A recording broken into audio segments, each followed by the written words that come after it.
Oh, you think you a big shot. Big shot content. This is Landslide Live. Today on the podcast, we have a man who did the impossible.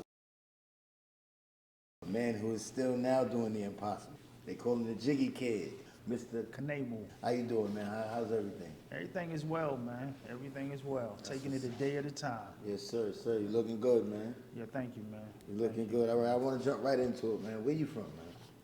Well, originally, Rogers and St. John's. You know, born, bred, and pretty much even though I've lived in other areas of Brooklyn, I lived in Brownsville, I've lived in East New York, and actually, when I was arrested, I was living in East New York. But even though I moved from out of the neighborhood when I was a teenager, every day, Rogers and St. John's was home. It always Rogers felt and like St. home John's. to me, you know? And you born in Brooklyn. Yes. So what was it like coming up there as a kid, coming up in the Crown Heights area? Well, I mean, there's a lot of similarities to the day. You know, the hood is the hood. No, pardon me, not to cut your wisdom, and not to. What time was this? What decade? What times? Well, we speaking about the 60s and the 70s. Okay. So I was born in the 60s, Okay. you know, 61 to be exact. Okay. So you figure as a child, you know, in the 60s, and then as I'm moving into my teenage years, now we're talking about the 70s. You know, but it's a lot of similarities in terms of the crime generator factors. You know, the police was being the police. Some of the things that now that I see right here is that you got a lot of white people that moved in to the neighborhood. And anytime back then you saw white people, you knew that they was the police. That's straight up. Straight up police. There was only one white woman that lived, actually, that I knew that lived around the corner from where I lived. She lived on St. John's. And the only time I really would see her is if I was in the, go into my backyard. And from the backyard, sometimes she'd be in the backyard. And, you know, I waved as a little child and she would wave back. But that was the only white woman that I know that lived if you was to go a 3 or 4 block radius in any direction. Now it's like common occurrence, you know. Yeah, they said back in the days, like around maybe that had to be like the 30s and 40s. All of this was white. Yeah, and probably more so moving up towards moving across Eastern Parkway. You know, because once you go across Eastern Parkway and you start to move going towards Empire, now you're talking about a lot of people that moved in from the West Indies. You know, you get the West Indian community once you cross Empire Boulevard, going out towards Flatbush. Jamaican, Panamanian, you know. So at that time, you coming up there, it was already a heavy influx like it is today, or it just was like here and there. No, sprinkles. Sprinkles, at least right there, right in, you know, those blocks where I grew up at. And in those times, you know, because they speak of like it took a village to raise a child. In those times, was it more like a village? Absolutely. And as a child, as a teenager, you know, there were certain things, we kind of identified all of the adults as like a relatives, so to say. And so there was stuff that we would do that when they were around, we were curved at. You know, if we was rolling up blunts and like looking to smoke, and one of the seniors, one of the elders was coming through, we would put some shade on that. So, and I think over time, just moving it up to today, you know, some of that has changed. And there's a lot of reasons why, you know, if you ask me, you know, it's been a deterioration of the black family. And we could speak about, you know, some of the, you know, reasons why that took place. Yeah. You know, I pretty much just through my research and just looking what was then and what is now, you know, I have my beliefs about certain things. And for the most part, it's founded on research. You know, one of the things that education did for me, it gave me the tools. And for me, growing up, the teachers like PS 138, those teachers wasn't speaking my language, or pretty much the language that they were speaking. To me, it wasn't like they were speaking to me. And so I kind of frowned on education. I didn't see no future in it. And it wasn't until I found myself incarcerated that I started to peel back those layers and trying to say the shit that I was doing ain't work, so let me look and try something else. So, all right, you grew up with both parents?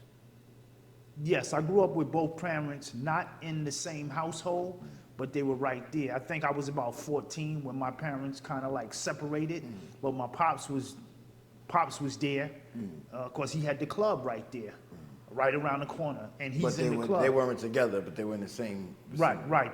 Right. So they wasn't physically together in the same household, but they had respect for each other.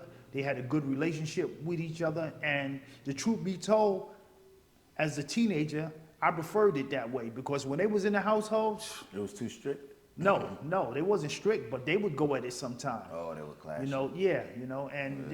My moms used to drink back then, and so it just wasn't a good mix at that time. And you feel like that like bothered you? Did that affect you? That had effect on me. Yeah. Yeah, it does. It does. So you grew up with both parents. You went to school. Did you graduate or? Yeah, I graduated, but I tell people that even with me graduating from high school, I graduated from George Westinghouse High School, downtown Brooklyn. Oh, okay. Right, but I went to 3 different high schools. I went to Alexander Hamilton. I went there. Then I went to Erasmus for night school. But the main school where I actually completed and did 3 years of high school from 10th to 12th grade was George Westinghouse. But still, even within all that, I tell people that I felt that I got shortchanged. I felt that they socially promoted me. So I never considered myself to be, for lack of better words, stupid or dummy. But I didn't apply myself. I did just enough to get to 65. So you say they actually pushed you ahead? No, they didn't push me. Okay.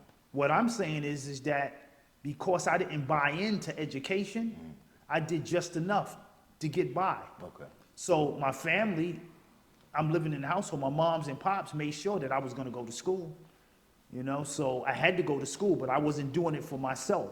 I didn't have a vision. They speak on that. There's a lot with that. But it's more like the schooling is more of a package program to teach you how to be a good worker. Yeah.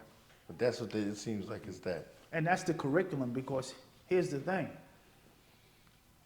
If you got the right educator, right, I could take that same curriculum that they teach and spice it up. I could spice it up, the same curriculum, and add my life experience into that. And so that an individual, it's like, I see you, I see you.